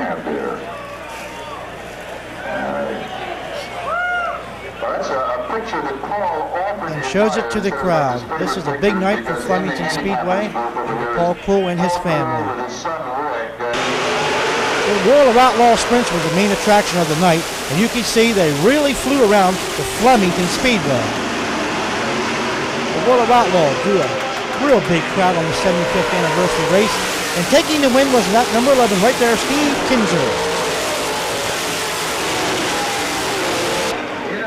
Also that tonight we had the old-time vintage cars, showing the people to bring back memories of great dirt racing at the Flemington Fair Speedway. Take a look and watch some of the maneuvers these cars do here going up the backstretch, bringing back memories of the old days when the coupes and sedans were a big part of modified racing. Coming around will be car number 8, the coupe body, red number 8. Will take the feature win here in this little 10-lap exhibition race. To end the 75th anniversary show. Now we move to the Ransomville Speedway for their Skull Super Dirt race. As the case so often, Brett Hearn's luck in picking continued. He picked the pole, and the current point leader looked real good as the race began. And of course, he jumped out to the early lead. Here, Joe Plazik in the one on the inside races with Sammy Rogers in the Kevin Cross number 1 on the outside. Sammy Rogers on the outside. Bob McCready, supporting new body panels from the crash earlier at Woodhall, works the outside of track kingpin Pete Bicknell. Bicknell had dominated at the track during the year in small blocks. By lap 20, though, a broken axle put McCready out of the event. Bicknell wasn't out of the event, though, and here he works the inside of Kenny Tremont in 115 and his advance forward to the front. Late in the event, the crowd went wild when Bicknell rim-roaded the outside of Hearn to take the lead, and eventually the big feature event win for the home track fans. And we asked Pete in Victory Lane about his chances for running at Syracuse in October.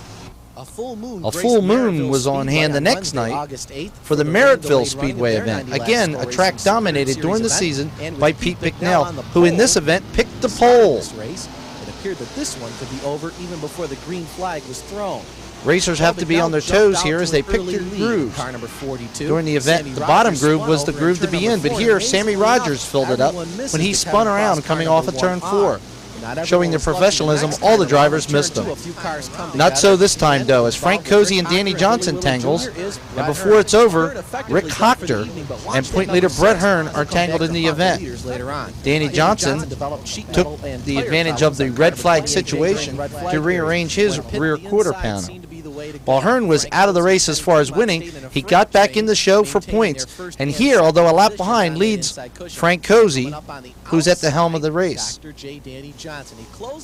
Cozy stuck with the bottom groove and followed Hearn, while Kenny Tremont did likewise. Danny Johnson, at this point of the race, is running the low groove, but he looks high.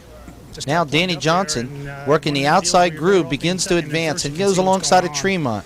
Cozy, on the hot seat now, has to make a decision, and he decides to stay low and follow Hearn, who's lap. It works for Danny Johnson, though, as he rim rides around the outside of both competitors to take the lead and go on for the win. Tremont picks up the outside groove now, and he tries to go by Cozy as well. In this exciting event, remember now, Hearn was a lap behind. Now we're at the Grandview Speedway, where Bobby Miller promoted a Thunder on the Hill Open Competition Sprint Car Show, as we see Dave Hahn and Tom Warner racing side by side off turn 2.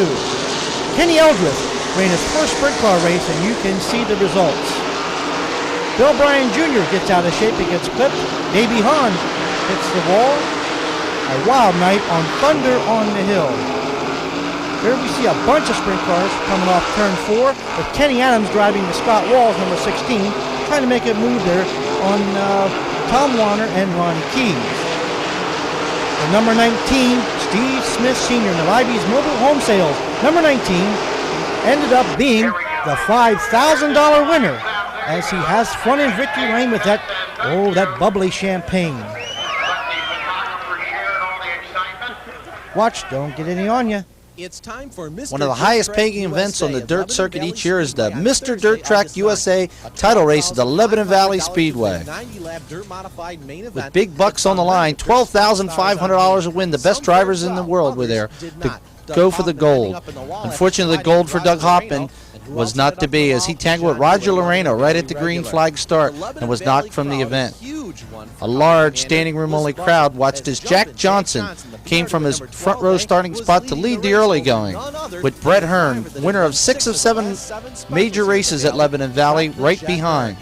Unfortunately for Jack Johnson, while trying to lap Richie Tobias Jr., the two tangled and Jack was knocked from the event. That's all Brett Hearn needed, and he cruised to the big feature event win. Could you have caught Jumpin' Jack? Thought at one time that we would have had enough for him late in the race, but about the 25th lap or so, right before he had that deal there with Tobias, we started to lose the rear brakes, and that's just about like losing all the brakes. And that would have really hindered any charge that I could have put on him later on in the race. It's a lot easier to drive a car with no brakes when you're in open track than it is in traffic or when you're trying to run up behind somebody. So I don't think that we could have got by him. I really don't. We venture south to the Potomac Speedway in Maryland. Here we see Jimmy McBee and Charlie Bruckler, number 33, in the lead, as Les Hare and Booper Bear battle their way for the second position. This track, located below Washington, D.C., always provides great racing on Friday nights. And here we see the battle for second and the finish for second with Les Hare over Booper Bear.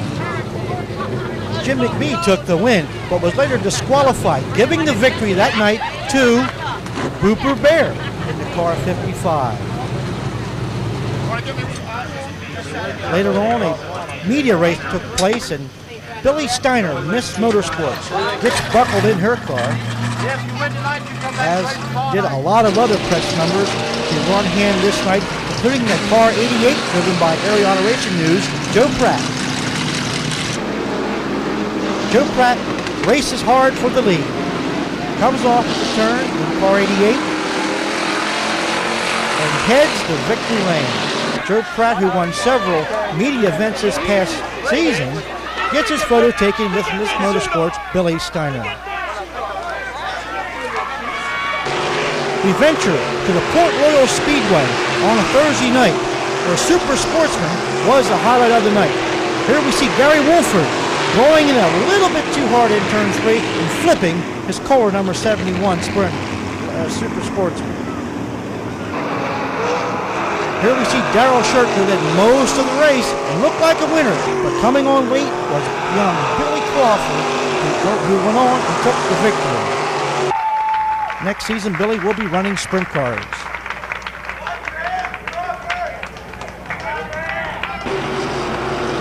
Now we go to Williams Grove Speedway, where the Cars Limited Sprints show some fine action as Jim Nobinger loses control and spins up near the fence. And this night, Bobby Beidelman was in car 56, and you can see what happened to him.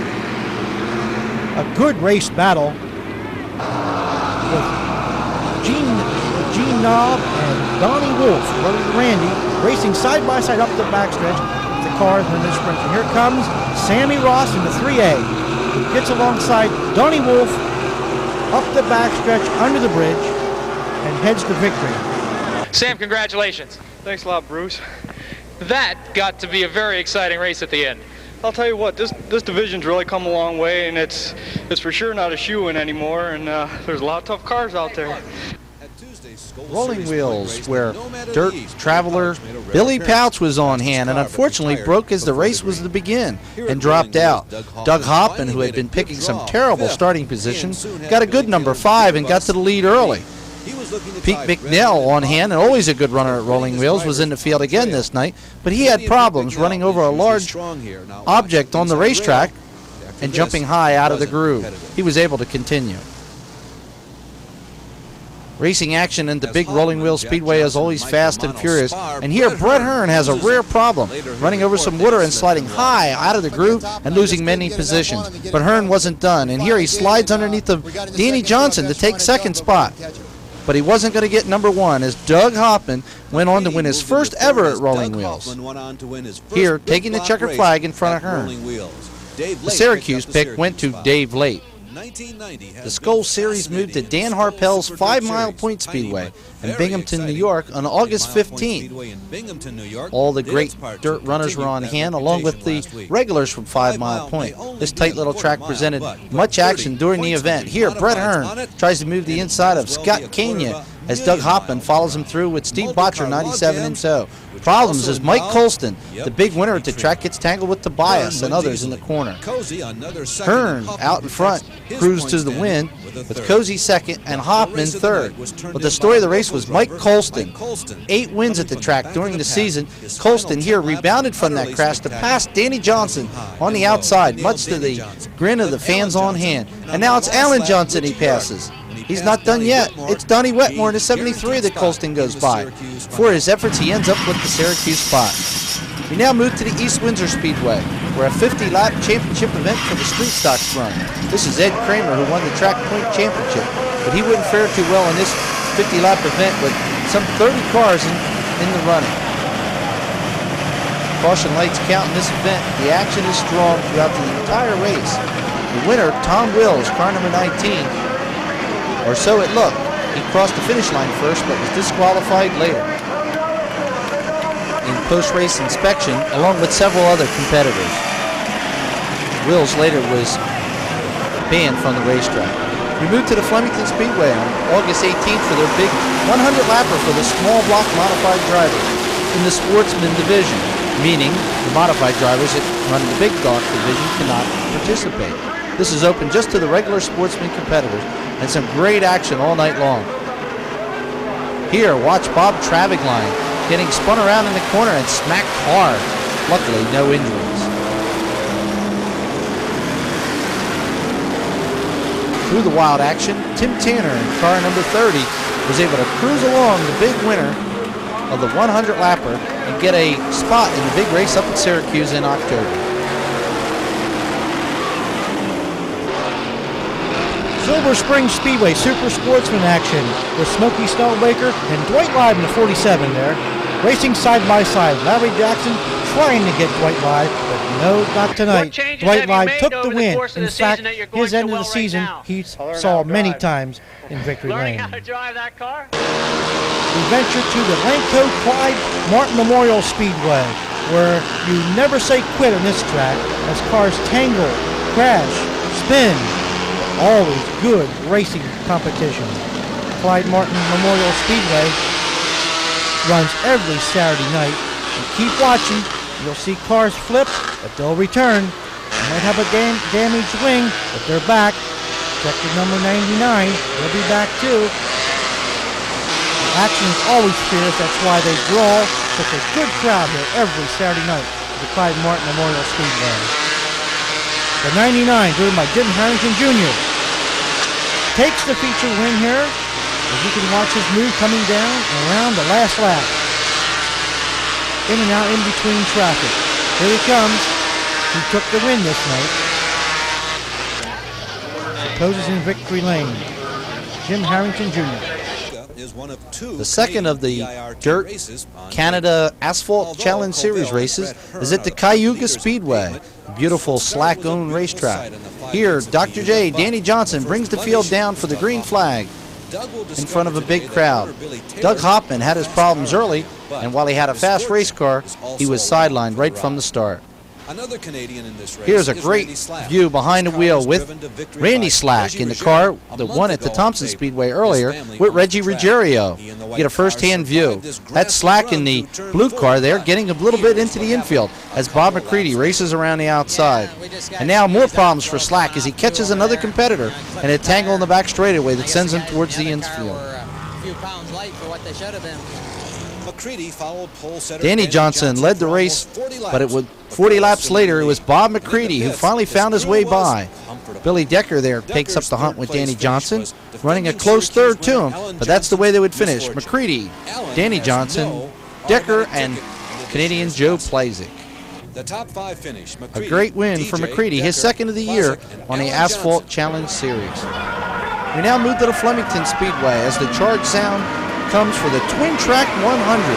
Doug Hoffman had a good starting pick for this one, and Leon Conklin number 125, and he found the front early.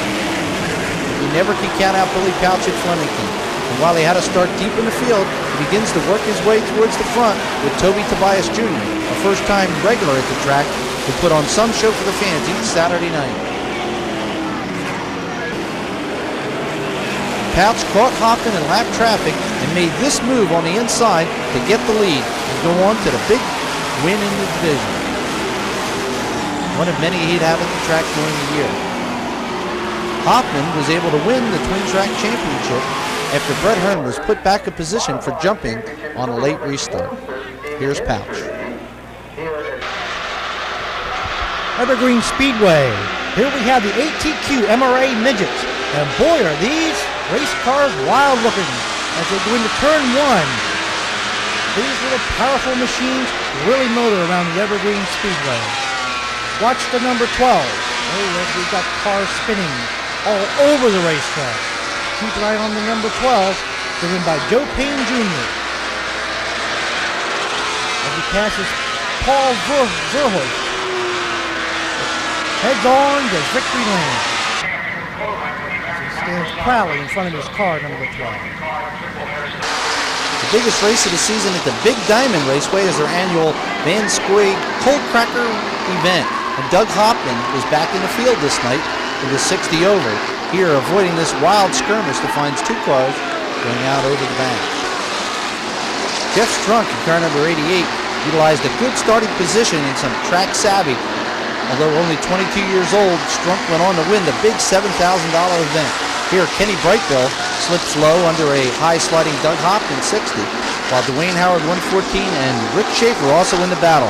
The crowd is behind Jeff Strunk wherever he races, and here they cheer him on to the big win.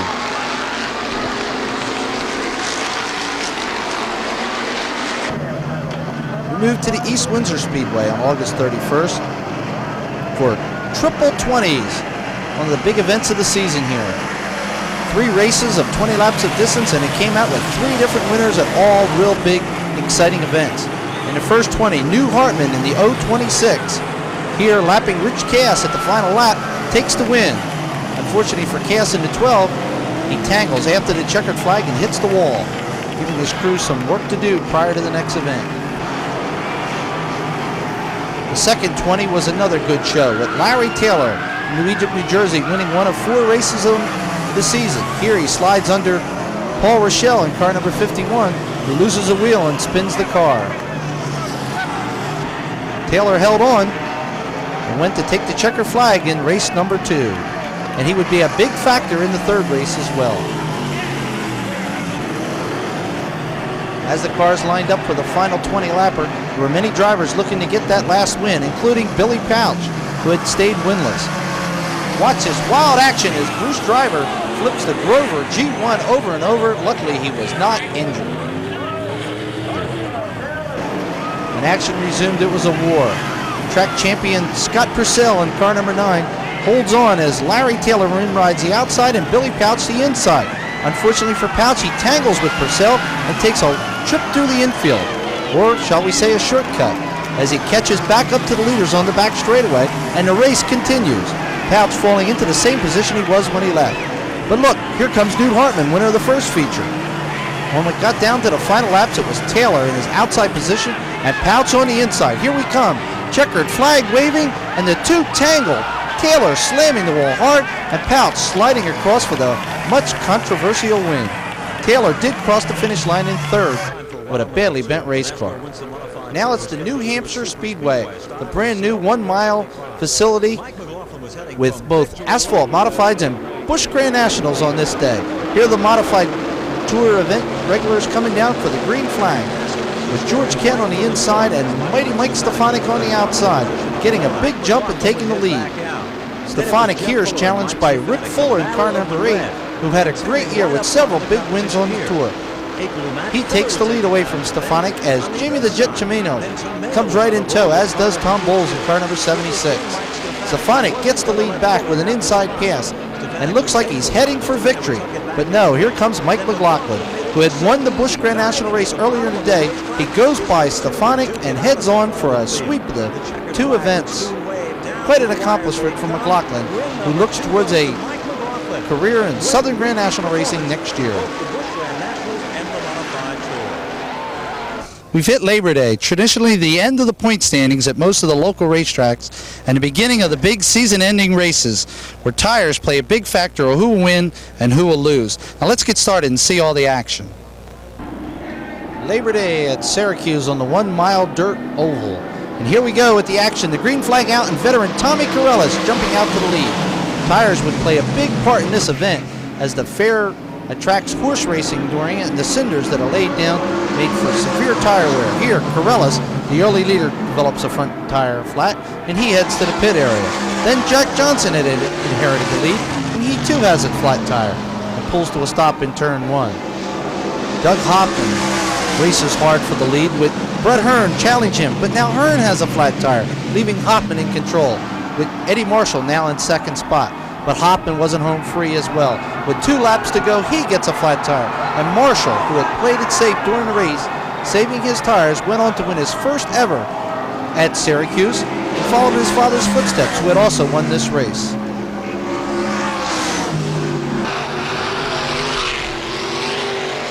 Monday night racing on Labor Day at Selinsgrove Speedway as we see Chuck Reiner taking a flip, but watch, you'll see 2 more.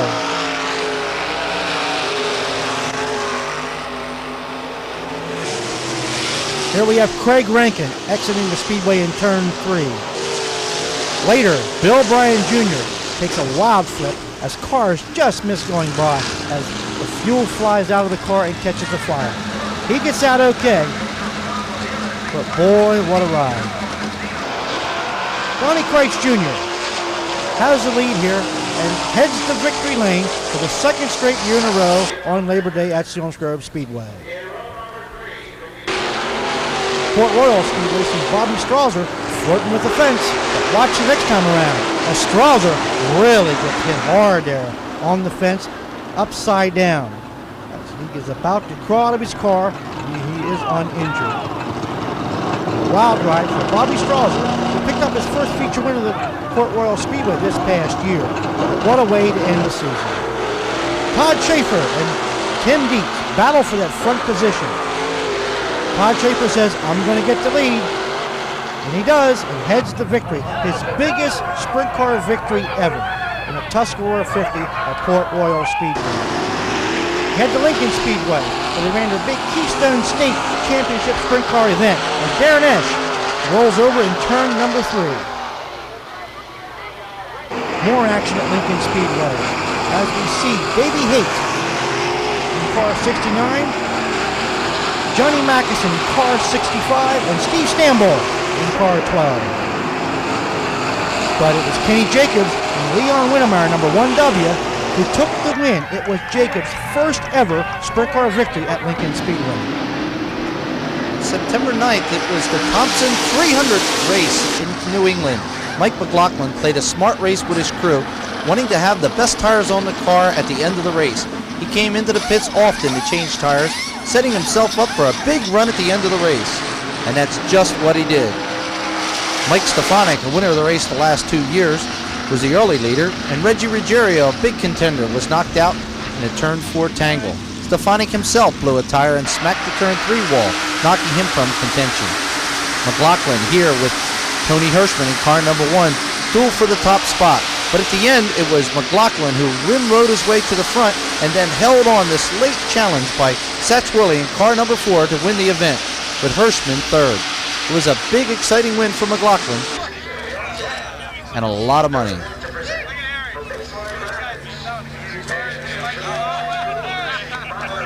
We now move on to the big Victoria 200 at the Fulton Speedway. A race dominated by Billy Couch. He had won every event that's been run, and the $10,000 that go with it each time. Jeff Strunk, the Pennsylvania star, took the early lead as a full field of small block modifieds dice it out in this highly competitive event. Alan Johnson from the dirt circuit had early problems, and his efforts went up in smoke. He would not be able to stop Pouch. Dwayne Howard, 114, the tri-track champion, runs the inside as Pouch makes his way to the front in some bold outside moves with the Pete Chesson Barker bus, number 76. Here, Toby Tobias Jr., car number 17, tries to work the outside as East Windsor champion Scott Purcell and Mike Rickey in the 406 work the inside. Pete Bicknell in the 42, the Ransomville Merrittville small block champion, had his time up front, but Danny Johnson in car number 28 brought the Ryan Express car to the front, here using the outside in heavy lap traffic. to take advantage of the lead. Pouch did make his move up to second and grabbed right onto the back bumper of Dr. J, Danny Johnson. And the two put on a great war for the lead. Johnson low, Pouch trying the high groove here.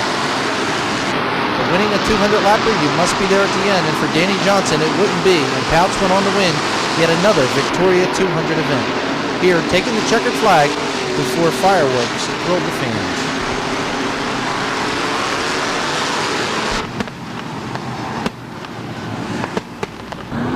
Selinsgrove Speedway's big sprint car national open that paid $50,000 to win, and it drew plenty of competitors. Donnie Kreitz Jr. was running away with the race the first 37 laps, but the steering broke and in the fence he went, ending the race for him.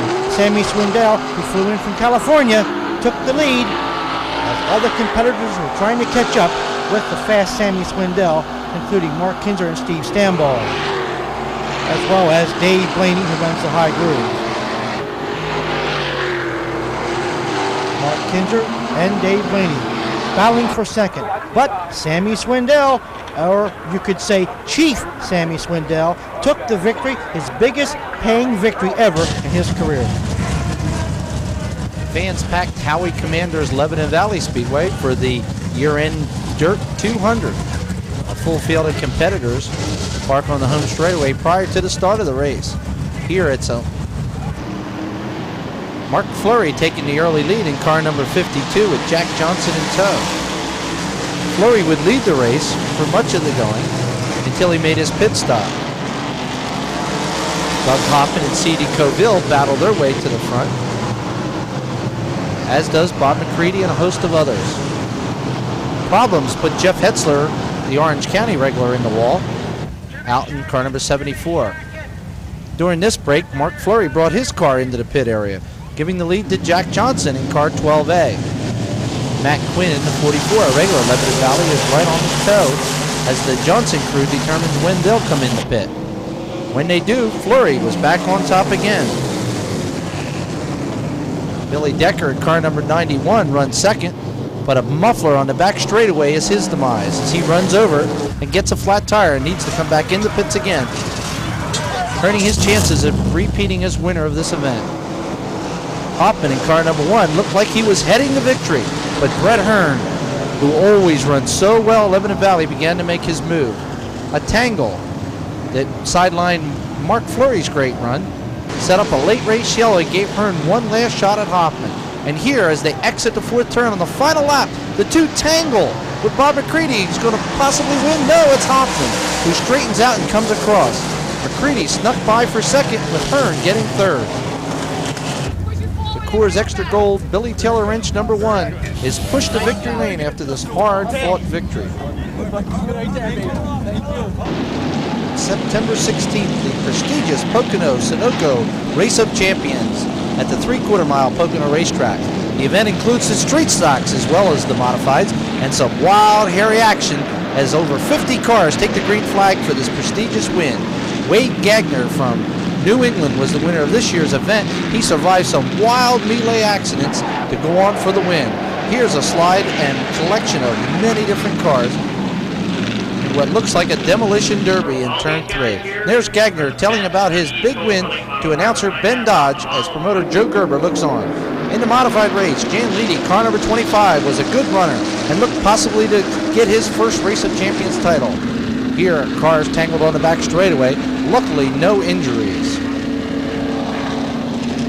When action resumed, it was Reggie Ruggiero, 44, in the hunt, as well as Mike McLaughlin and number 15, Mike Stefanik. Stefanik had almost won this race before when a flat tire in the final laps took it away from him. It would not happen this year as Mighty Mike joined Joe Gerber in victory lane after his first ROC win. Thunder in the Hill Open Competition Sprint Car Racing returned to Grandview Speedway on September 18th and watch Glenn Fitzgerald in the 26 as he said, "Oh, hold on there." He was down the front straight away. Billy Pouch in 126 and number 3 of Chuck Reiner, but watch Chuck Reiner. What a flip, out over turn 1 into the pit area. He was okay, but we have a couple more flips here yet before the race is over. Danny Dietrich, car 25. And we see here Kenny Jacobs and Steve Siegel colliding, with Siegel also flipping over. None of the drivers were injured. With 2 laps to go, Billy Pauch passed Steve Stanball as the crowd stood on their feet. It was a big win for Billy Pauch and the Keystone Racing. We moved to Rolling Wheels on September 23rd for their annual 200-lap event. Dave Lape bringing the field down with Roger Horvath for the green flag. Danny Johnson in car number 28 worked to the lead early, but Roger Horvath, the Orange County regular, gave him all he needed as far as the battle was concerned. Horvath running the low groove while Danny Johnson ran the high groove. Meanwhile, Brett Hearn moves his way past Lape to jump into the second position prior to some pit stops. Frank Cozy, car number 44, and Bob McCready try to set them up in a position to win the event. Cozy working the outside. Johnson and Hearn battle up front for the lead, and Hearn takes over command. The yellow brought about the mandatory pit stop, and Hearn, McCready, and the top runners come in for their stop. Racing resumed. Everyone tried to make their way back up to the front, but look out, a major crash on the home straightaway. Cars tangling, colliding, and flipping all over. When all was said and done, Billy Decker's car number 91 was one of many totally destroyed race cars. Several drivers took a trip to the hospital, but luckily all were not seriously injured and were released. Danny Johnson during the break had problems and had to drop out, his crew trying to push the car to a start. But it was McCready in car number 9 who survived all the other problems to go on and win the race. The World Outlaw Sprints return east again in September. Here we're back at Lernerville Speedway. As the field takes the green, Sammy Swindell takes the lead. But a lot was happening behind him as Steve Beitler from Washington State spun and gets hit head-on by Mark Kinzer. Mark, who had just returned to racing after having a broken shoulder, was uninjured. Steve Kinzer and Carl Kinzer, number 11 Maxim chassis, took the lead, and this time he took it for good. As Jamie Smith slides out over turn 2, Kinzer continues on and takes the victory at Lernerville Speedway. We move now to the 5 Mile Point Speedway again for their National Quarter Mile Dirt Track Championship event. A wild event on the small track down there in Binghamton, New York. Here, Danny Johnson in the field for the race, and Jack Johnson in the 12 try to make their way to the front. Jack spins and collects Danny Johnson, but Danny and both Jack are able to keep continuing. Later on, the car number 51, track kingpin Mike Colston had all he could handle with Danny Johnson on his rear bumper. Lap after lap, Danny Johnson tried to find his way by, but Colston showed his savvy at the track by going on and winning the biggest race of his career at the Speedway.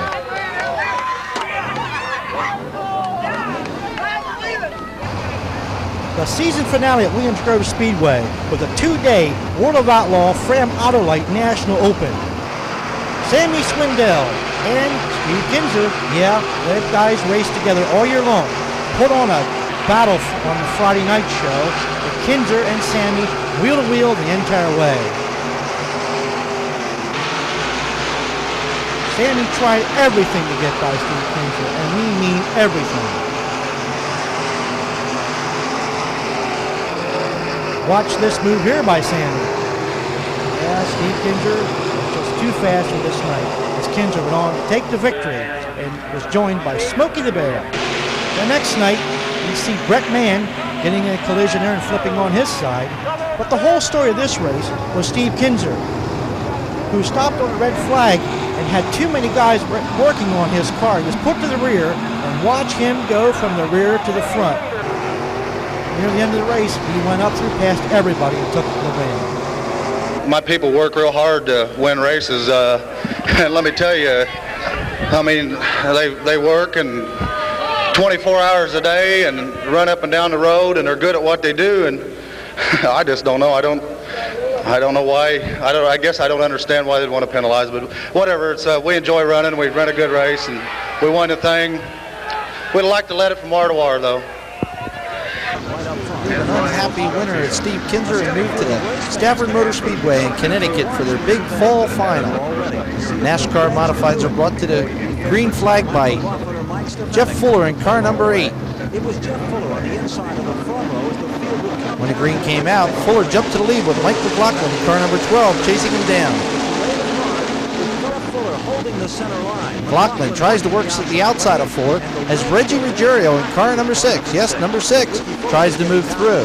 Reggie, unfortunately, was an early dropout in the new ride after coroner Mario Fiore had parked the car following a controversy at Pocono. Tony Hirschman in car number 1 and McLaughlin tried to work their way back to the field after a pit stop, and Stefanik stayed out front and headed towards the checkered flag, the big winner, with Fuller second. And there's the top 5. We feel confident about going to Thompson as well as Martinsville. Hopefully we'll have our new motor at Martinsville. And the Ron Hutter powered motor here today ran real well, and hopefully our new one will run just a little bit better. The long front straightaway will tell you you're at the New York State Fairgrounds in Syracuse, New York, but the weather surely isn't traditional of Super Dirt Week. We're here in October, and a big crowd is on hand for all the racing activities that lead up to the Miller 300. We're going to start right off with all the action and keep you up to breast with all these great fans that saw here in this October weekend. Super Dirt Week actually begins on Tuesday with inspection, Wednesday with time trials, and then Triple 20 qualifying heat races on Friday. Here, Tommy Corellis takes a terrible flip off of turn 4. Corellis took a trip to the hospital and did return later in the week to try and attempt qualifying again. This is Saturday's A-Plus Winners Classic. Bob McCready jumped from the front row to get the lead and go all the way in this one to take the big win. Brett Hearn in car number 6. Runs in second with Danny Johnson right on his backside. But it was McCready who would run away with the easy win. McCready had also set fast time in time trials and would start Sunday's race on the pole. Saturday's event for the modifieds is for the small block modifieds, the National Auto Parts Supply event. Matt Quinn was the surprise pole sitter with Brett Hearn on the outside. Quinn ran fast in the early laps and held off Hearn, but on a restart, Hearn saw the opportunity, took the lead, and then cruised to an easy win. Here he takes the Ray Bramwell-owned Freightliner car off the 4th turn and into victory lane. One of many stops he'll make there during this big weekend for Hearn. Checkered flags out.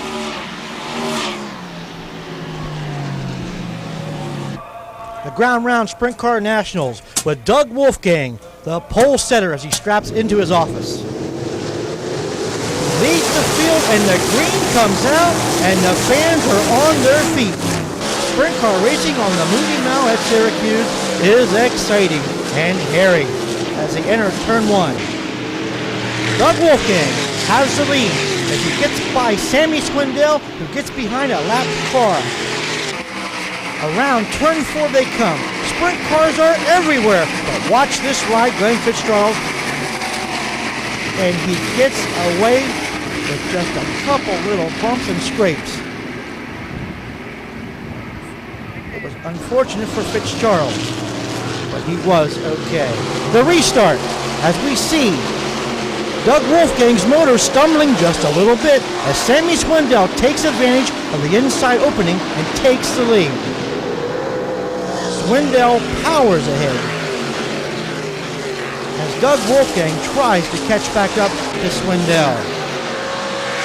Bobby Davis Jr. and Steve Kinzer battle for position in turn 1, and Kinzer makes a daring outside move to get by Davis. Swindell in his brand new number 1 car, a car he had made just special to race at Syracuse, heads on to victory lane. The checkered is out, a big win for Sammy Swindell. Sunday brought beautiful temperatures for the Miller 300, and a full house of race fans were on hand. Bob McCready was the pole sitter with Randy Galinsky, a big surprise, and the bottom line stripper number 63 on the outside. A car run only a few times as a small block during this season. The big field gets pushed off as the fans join the excitement. When the green dropped, It was Bob McCready who jumped to a big lead and looked like he might be heading for a repeat as a Miller 300 champion. Doug Hoffman had a good run going early in the number 1 Billy Taylor car, and Galinsky stayed with the top group the entire day. But the story was in the back of the field. Young Toby Tobias Jr., car number 17, had thrilled the fans in the consolation event earlier in the day to make the race by rim riding the outside. And again, he did it in the feature, coming from deep in the starting field towards the front.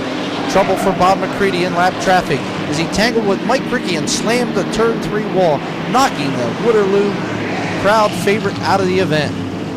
Hoffman ran up front with Joe Plazek, a big surprise, running second. Plazek, the Canadian, was having a terrific run, and when Johnny Struck hit the wall in the turn, the major contenders in the race decided this was the time to come for fuel. Hoffman pitted, Kenny Brightbill pitted, as well as many others, but Joe Plazek stayed on the track.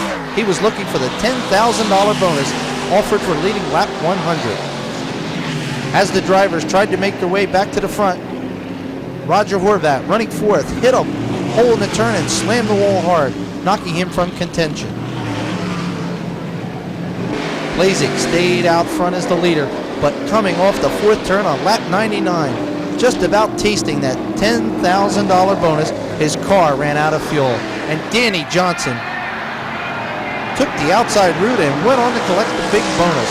Unfortunately for Plazek, this move cost him more than just the bonus, as he was not able to get back to the pits and lost the lead lap. Hearn in the car number 6 ran a smart race on the rough racetrack, saving his car and made his way to the front. Meanwhile, a flat tire sidelined last year's winner, Alan Johnson, as he came to a slow stop on the outside to get the yellow, but was able to pit and not lose a lap. Doug Hoffman, running second, found his efforts go up in smoke, and he was done for the day. Danny Johnson, the $10,000 winner, at lap 100 lost his brakes and spun into the pit area. He was done. It was now Hearn and Alan Johnson. Yes, Alan Johnson. Coming from the rear, he wanted to make it 2 wins in a row and 3 careers in this big event. But he gave it all he could, but Brett Hearn held him off for a $100,000 win. Along with the Checker, Hearn clinched the Skoal Super Dirt Series and the Dirt Asphalt Challenge Series. Well, it's been a long, hard run here to the second checkered. I really didn't think this was our race today. I really did not think it was our race. The car didn't work good at the beginning of the race, and we made a small adjustment, but we never varied from our game plan, just like we've done so many times in the long-distance races. We didn't vary from our game plan, and everything just came into our lap in the end. I mean, it's been that kind of year. It's been a great year for us. Congratulations to the Freightliner crew, and they just did a super job. Indeed, a great year for Brett Hearn. Take a look at that check, $100,000.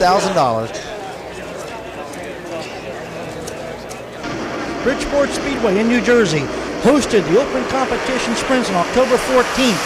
A large field of cars on hand, but a guy by the name of Jeff Thomas in car number 77 was the talk of the day as he went on to capture a big race.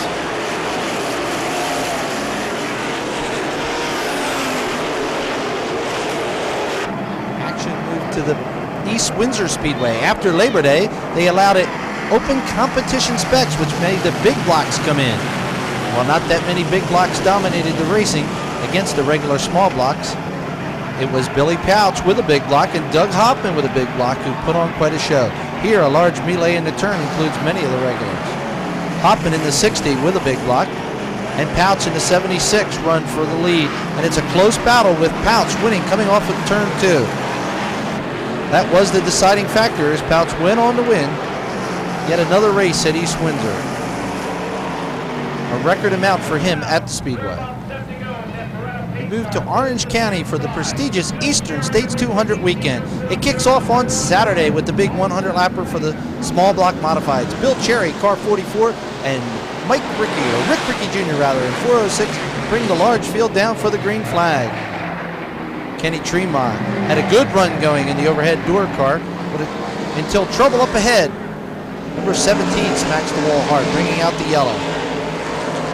Tremont continued to lead until lap traffic became a problem, and Brett Hearn in car number 6 avoided this problem to go around and take the lead. Tremont unfortunately had to go to the pits, much to the chagrin of the crowd. It was Hearn from there to the checker, as he had all year long, dominating the small block class at Orange County, taking the big 100-lap win.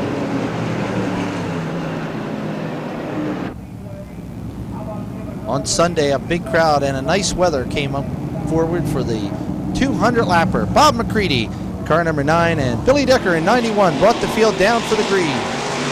Close action in the pack was seen all day long as cars jockeyed to get to the front. Frank Cozy in car number 44, the winner of the 1989 Eastern States 200, works with Bob McCready to get to the front, as does track champion Brett Hearn in car number 6.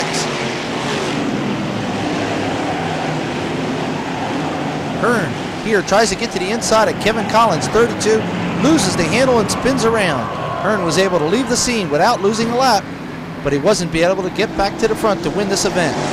Doug Hoffman in car number 1 was out front, as he had so many times this year. Could this be his day? Jack Johnson in 12A and Frank Cozy were right in close. McCready's day had a problem when he got a flat right rear tire and had to pull to a slow halt in the first turn. Then the problems continued for Hoffman, as driveline problems slowed him and sent him to the pit area. The number 1 out of action and left in disappointment once again. But Cozy was again the guy out front. Without a pit stop, he kept his 44 smooth in his tires with some tread left and went on to take the Eastern States 200 for the second consecutive year. Cozy in the weight number 44, the winner.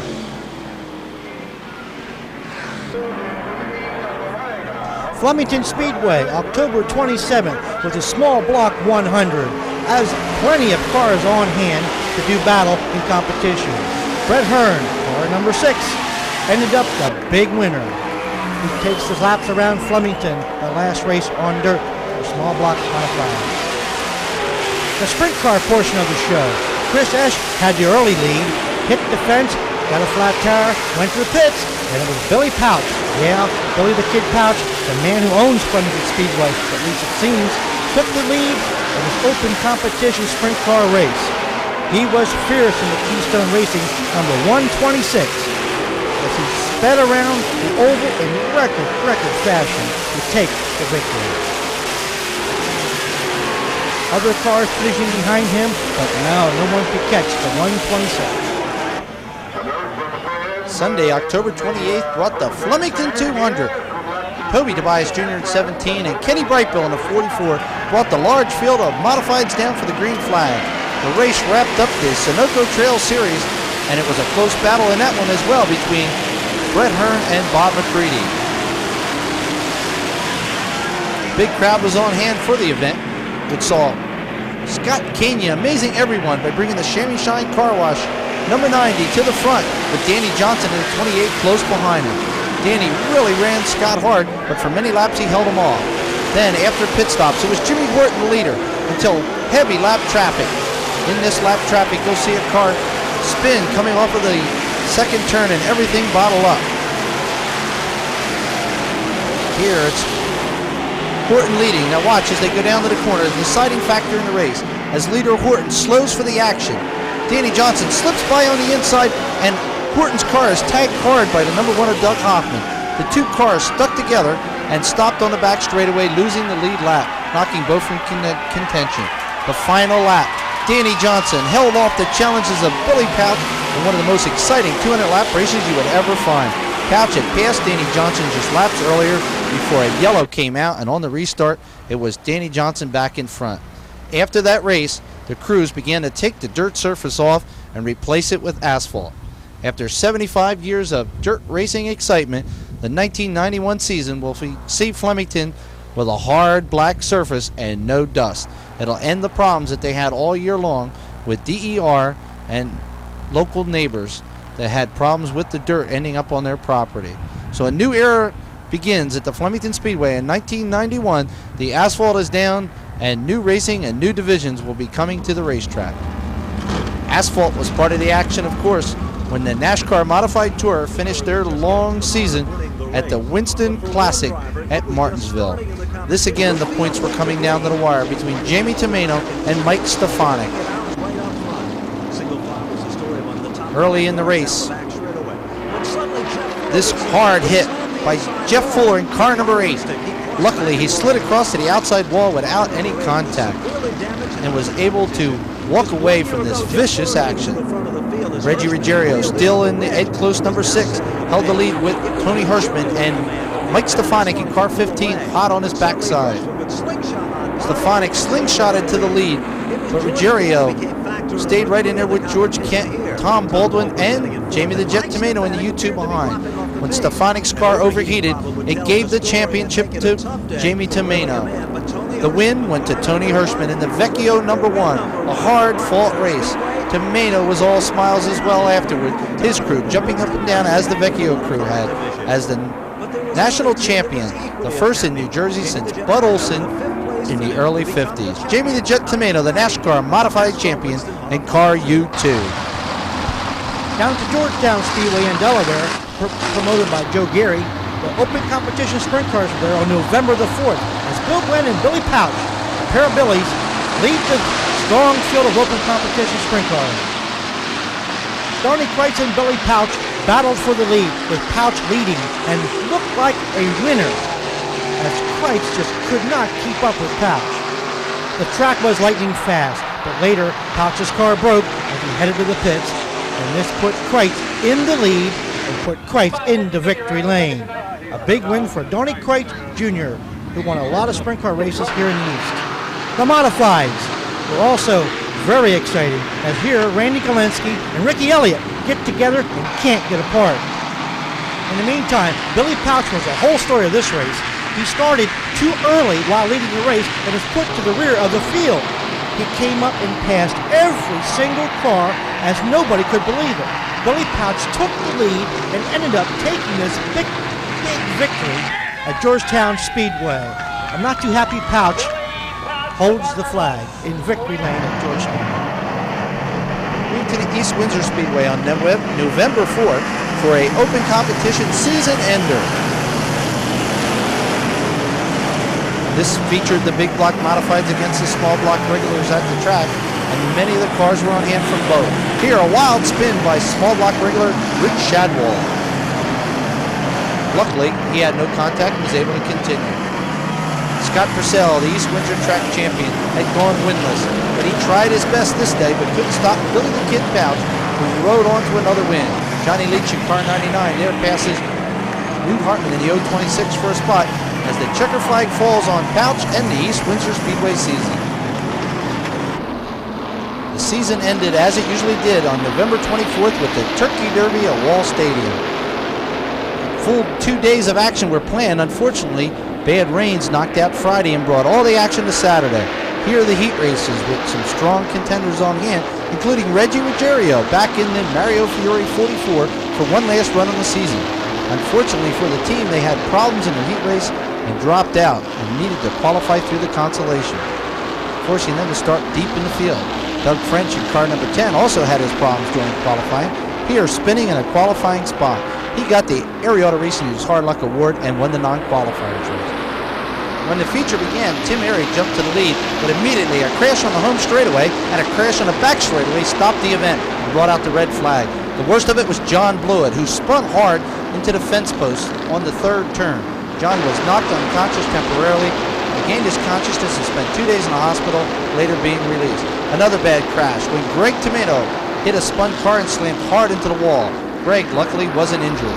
Lenny Boyd took the lead with a great run by Ken Woolley in car 40 right behind, as well as Tony Siscone in the 14. Siscone was a real runner in this event and put on a show for the fans. Unfortunately, a flat tire made him go to the pits and lose a lap earlier. When he was coming back through the field, he was merely trying to make up his lap. And a pass with 5 to go of Lenny Boyd was only that, making up a lap. The win, Lenny Boyd, his second in the Classic. And a very happy Donna Boyd was seen in victory lane. The American three-quarter midgets were part of the action on Saturday with a feature-only event. Randy Verhulst in car number 0 was the big winner in the event. Verhulst looked to be a real contender in this division during the year, but an altercation at the New Egypt Speedway found both he and his car owner banned from many events. Verhulst came back for this late season event and was the feature event winner. The Mad Modifieds are weekly at the Wall Stadium, and they put on quite a show. J.J. Jensen in car number 2 was the winner of the Turkey Derby race after a good run with Matty Rico in car number 11. Ironically, Jensen had done a similar accident to Blewitz earlier in the year, but Jensen was luckily uninjured, although his car was destroyed, and he lost a chance for a bid to regain his title. Jack Libet was a champion. Now we move to the final race of the year at the Mahoney Valley Speedway. Run what you brung, and that's exactly what they had. Asphalt modifieds, dirt modifieds with wings, cars with no roofs, you name it. Here, Joe Merlino, a Wall Stadium regular and an asphalt modified, leads the field in car number 44. Bob McCready in the number 9 with a Magnum Sprint wing off of Joe Gosick Super Modified. You'll note him back in the field along with Pete Britton. Car number 99, the Wall Stadium Asphalt Modified champion. There's McCready in the number 9 car. This race was postponed a week after heavy rains had brought a spring into the track where water was actually coming up through the pavement. Everything was fine on this day, although it was chilly, and many spins hampered the event.